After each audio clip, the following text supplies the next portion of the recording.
Second leg of the UEFA Champions League quarter-final ties are officially beginning as well. Hello and welcome here to the new episode of the UEFA Champions League prediction video as well. We are here, Champions League quarter-final second leg, and this is where the semi-finalists finally unfold, and the 8 teams that had a chance to go to Munich comes down to 4, and then we now know who will most likely win this UEFA Champions League. So this is how big, this is how prestigious this stage really is. As just like that, let's get straight underway and let's talk about Tuesday's game. And first of all, let's go to the Midlands as Aston Villa are facing Paris-Saint-Germain. Second leg from Villa Park, where Paris-Saint-Germain currently lead Aston Villa to 3-1.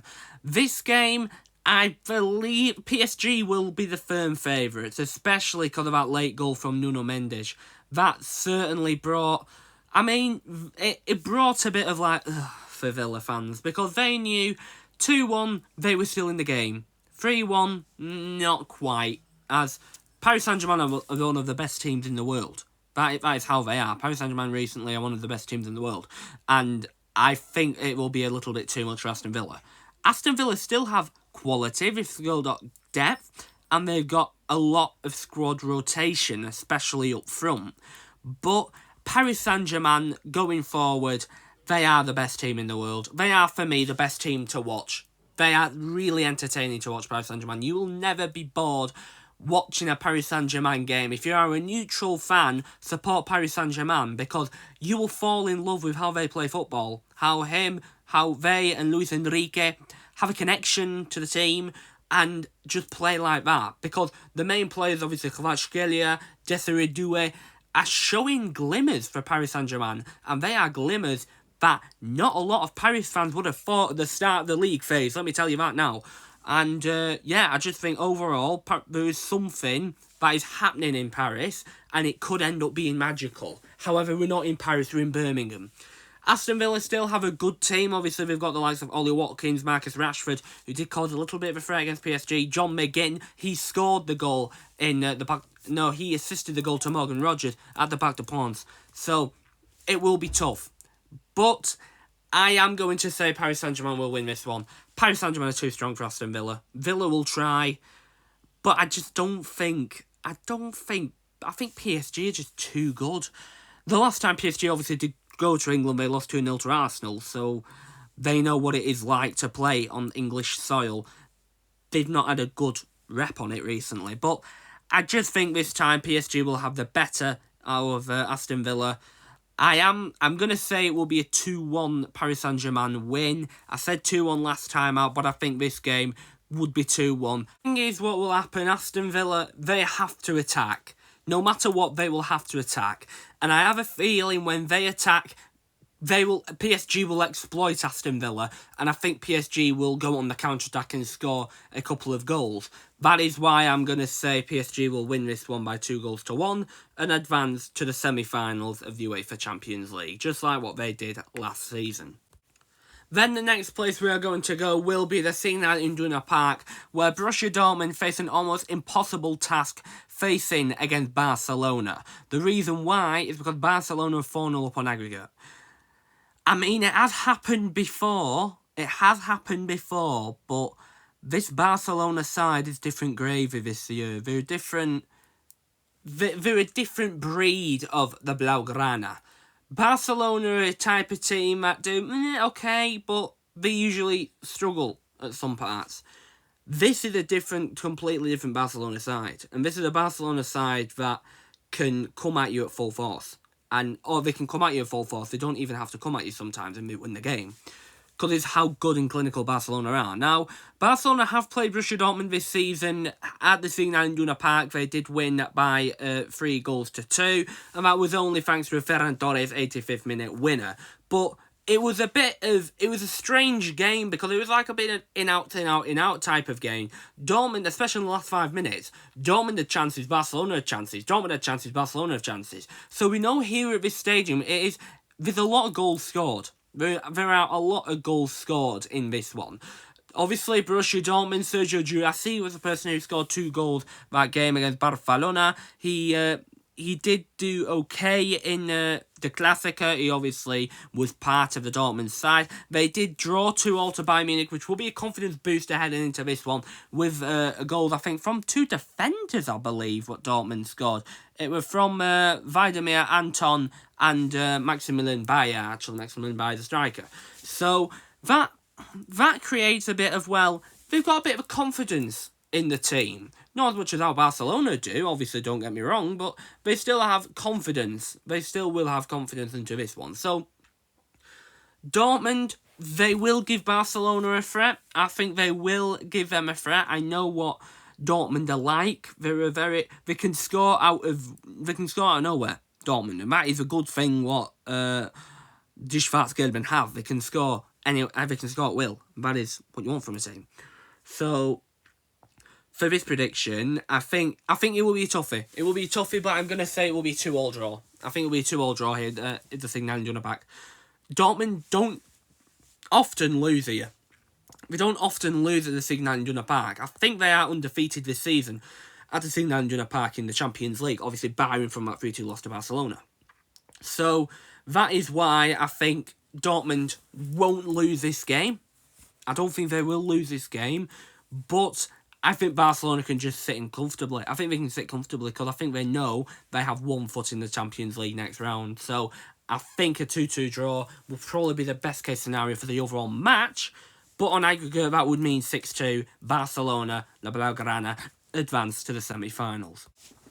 A new day, a new country, as now we go to the San Siro in Milan for possibly maybe the most interesting tie yet, Inter Milan and Bayern Munich. This game is an interesting tie because we don't know who might go through.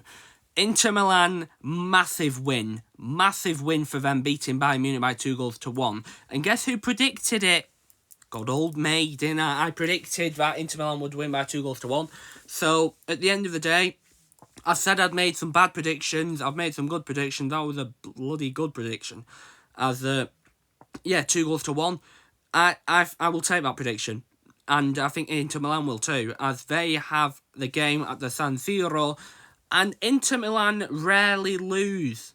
Inter Milan rarely lose at home. They have the best form at home in the Serie A, in the UEFA Champions League. They have the 4th best form, but they have the 4th best form. The problem is Bayern Munich have the 25th best away form, so that will massively benefit the Nerazzurri coming into this tie.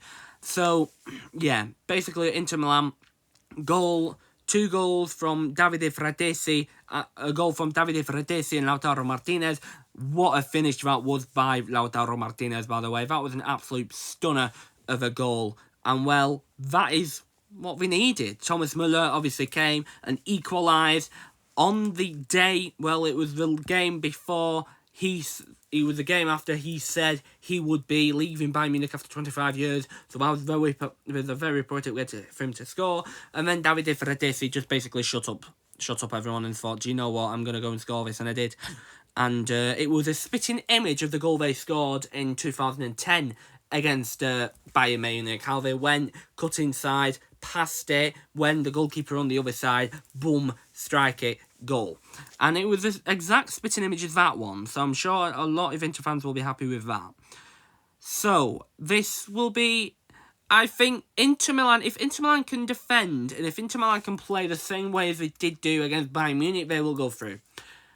Like I said, not a lot of teams win at the San Siro. Not a lot of teams are capable of beating Inter Milan. They've only lost 3 games in the Serie A so far. Obviously, at home they've had 1 loss. So they've only lost 1, and that was against AC Milan. So that will be very tough for Bayern Munich to come back. And I think that will be a factor. I think it will. Bayern Munich obviously have Harry Kane and that, Michael Olise. But I think Bayern are more bothered about maybe winning the Bundesliga than they are the Champions League. They're not going to win the Champions League because I think Inter Milan will win this game. Inter Milan can beat Bayern Munich, and I think they will. They're very good at coming on the counter-attack and scoring a goal. I think they will do that, yeah. I think they will do that. It's inevitable that Inter Milan will do that here at the San Siro. So, prediction-wise, I think it will be a very tight 1-0 to Inter Milan. Not a lot of teams can nil Bayern Munich. Not a lot of teams can keep clean sheet against Bayern Munich. But I think if there's any team that can, it's this Inter side. So, I'm going to say 1-0 Inter Milan on this one at the San Siro. Then the last stadium is the Santiago Bernabeu for Real Madrid versus Arsenal. And, well, what can I really say? Real Madrid have to do a remontada. They have to do the miracle to beat Arsenal. They are currently losing by 3-0 for the second leg. I mean, if it was any other side that Arsenal were playing, then I reckon Arsenal probably would have gone through. However, the fact that it is Real Madrid, that will bring some pressure on Arsenal. I'm sure it will do. And this arena, the Santiago Bernabeu, it is, well, we all know what happens in here. Real Madrid are that type of team that any adversity they have, they can wipe it off. A good example of it this season with Borussia Dortmund, when they were 2-0 down at the Santiago Bernabeu at half-time, came back to win by 5-2. So that shows how dominant Real Madrid can be at home in this UEFA Champions League. Now, this will be a different task because I think Arsenal have been really good, and the way Arsenal played at the Emirates, they outclassed Real Madrid. Real Madrid had nothing. They had absolutely nothing. They must have had about 2 or 3 chances and that was it. And that will be the pressure what Carlo Ancelotti will have. Plus, the big fact that if they lose this game, he may no longer be manager. That will also be a big, big toll for him. He has to win the Champions League, Carlo Ancelotti, because La Liga, with 5 points behind Barcelona, it might not happen this season. So then all your eggs in the basket turns into the Champions League. And they would have to win the UEFA Champions League if he wants to have any chance to stay on as a Real Madrid manager. I mean, Carlo Ancelotti, we all know him. He is an icon in the world of football. And he is an icon. And he can get stuff done. He can make teams become teams. Now, the big benefit for Real Madrid is Aurelien Tchouameni will be coming back from suspension that he did pick up during the first leg. However, Eduardo Camavinga will be suspended because he did pick up that red card. So that may mean Valverde, Alaba may potentially come in like usual. So, yeah, the only problem I've got is Alaba. Is Federico Valverde and David Alaba. Bukayo Saka absolutely run rings round David Alaba at the Emirates. I mean, it didn't help how Declan Rice turned into prime David Beckham, if I'm honest with you, with them free kicks, and prime Roberto Carlos. That first free kick, and even the first and the second free kicks were finger beauties. I actually thought the second one were better because it was the pure definition of a top bins. Pure definition. It went right at the top right-hand corner as you could have got. And it went there. So, pretty much, it was probably one of the best free kicks you could see, because it was right there. And he got it in. So, Declan Rice, I mean, he turned into prime Roberto Carlos. He can't do it again, can he? He really can't do it again. I mean, if I were him, I'd have him up for free kicks every single week, but he can't do it. He can't. So then, Real Madrid. We know what Real Madrid are like. Obviously, Mbappe, Vinicius, Bellingham. We know what Arsenal are like. Martinelli, Merino, Bukayo Saka. Merino is truly shown up as a striker. He does usually play midfield. He's gone in the inverted striker role, and he's done a very good job with Arsenal. He obviously scored a good goal against Real Madrid for 3-0. So, altogether, this brings a bit of uncertainty. And what do I think the game will be? I think this will be, like you say, a tough game. Obviously, Real Madrid can do the remontada. We know that. Real Madrid can make a comeback. Because if it is any team that can do it, it's Real Madrid. But I think this Arsenal side are good. I think they are very good. And it will take a good team to beat this Arsenal side. Obviously, we've said this about Manchester City. You said the same, especially Manchester City, how they gave Real Madrid a 1% chance of qualifying. Yeah, they won. Karim Benzema scored a goal and they proceeded to go through. So that 1% chance turned out to be reality. I believe we're about 5% of going through even with this game. So I'm sure Real Madrid will be licking the licks with that prospect. So score prediction-wise, I think Arsenal will go through. I think Real Madrid will do everything. I think they will do everything. But I just think Arsenal may potentially hang on So I'm going to say it will be 3-1 win for Real Madrid. However, because of that goal, that crucial goal that Arsenal will score, I think Arsenal will go through. Real Madrid can easily go through. But I just think what Arsenal did to them shown that there is a different level in this Arsenal team compared to Real Madrid. Real Madrid don't have a style of play, Arsenal do. So I think that is one way how Arsenal can capitalise off Real Madrid, and that is one way how Arsenal can qualify into the semi-finals to face Paris-Saint-Germain. So my prediction will be 3-1 to Real Madrid, however an aggregate 4-3, Arsenal will be going through. So just like that, then I will get going. So if you did like that video, if you do say something, you really mean a lot to me, but you don't have to, as I shall go. See you soon. I'll be seeing you soon in the next one. See ya, and bye-bye.